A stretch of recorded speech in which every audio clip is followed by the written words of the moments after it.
অবশেষে কার্যকর হচ্ছে দেশের প্রধান সমুদ্র বন্দর চট্টগ্রাম পোর্টের বর্ধিত মাশুল। 15 অক্টোবর বা বুধবার থেকে বাড়তি মাশুল কার্যকরের সিদ্ধান্ত হয়েছিল গত মাসেই। প্রায় 40 বছর পর চট্টগ্রাম বন্দরের বিভিন্ন সেবায় গড়ে প্রায় 41% পর্যন্ত মাশুল বাড়ানো হচ্ছে। বন্দর ব্যবহারকারী, ব্যবসায়ী ও শিল্প উদ্যোক্তাদের তীব্র আপত্তি সত্ত্বেও বন্দর কর্তৃপক্ষই সিদ্ধান্ত কার্যকর করছে। চট্টগ্রাম বন্দরে বর্তমানে 52টি খাতে মাশুল আদায় হয়। এর মধ্যে 23টি খাতে সরাসরি মাশুল বৃদ্ধি হচ্ছে।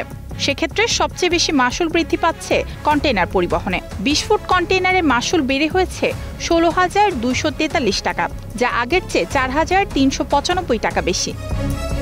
এছাড়া আমদানি কন্টেইনারে 5,720 টাকা এবং রপ্তানি কন্টেইনারে 3,045 টাকা মাশুল বাড়ানো হয়েছে। প্রতিটি কন্টেইনার ওঠানামায় মাশুল বেড়েছে প্রায় 3,000 টাকা। ফলে সামগ্রিকভাবে কন্টেইনার পরিবহনে 25 থেকে 41% পর্যন্ত মাশুল বাড়ল।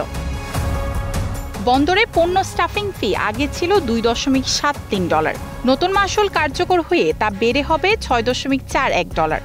আগে জাহাজের পাইলটের চার্জ $357.50 থাকলেও তা বেড়ে হচ্ছে $800। অন্যদিকে lift of, lift on charge ছিল $5.46, যা বেড়ে হচ্ছে $8.12। টাগ চার্জ 632 থেকে বেড়ে $3,415 আদায় হবে।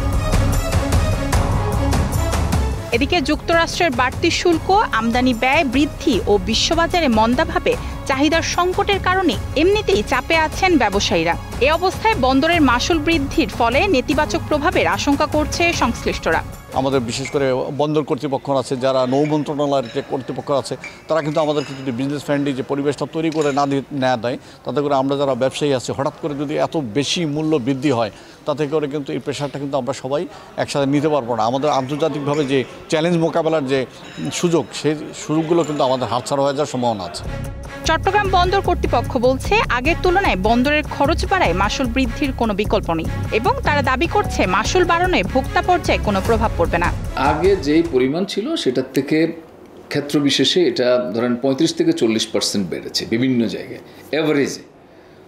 এটা বেড়েছে, এটা 40 বছর পরে এই বৃদ্ধিটা তো আপনাকে একটু বিবেচনা করতেই হবে। পুরো এলাকাটাকে আমাদের বিভিন্ন মেনটেন্যান্সের আওতায় রাখতে হচ্ছে, ড্রেজিং করতে হচ্ছে। বন্দরের খরচ পূর্বের তুলনায় প্রচুর পরিমাণে বেড়েছে। তো এই খরচগুলো সামাল দেওয়ার জন্য অ্যাকচুয়ালি আমাদের এই ট্যারিফ বৃদ্ধির কোনো বিকল্প নেই এবং এটা চিন্তাভাবনা করেই করা হয়েছে। এখানে তেমন কোনো রকম যে ভোক্তাদের উপর প্রভাব পড়বে যে বলা হচ্ছে, এটা কিন্তু না। প্রায় 4 দশক ধরে পুরনো মাশুল কাঠামোতে চলছে চট্টগ্রাম বন্দরের কার্যক্রম। শুধু 2023-24 অর্থ বছরেই বন্দরটি জাহাজ ও পণ্য পরিবহন এই দুটি খাত থেকে মাশুল আদায় করেছে 3,912 কোটি টাকা। Desk report, star news.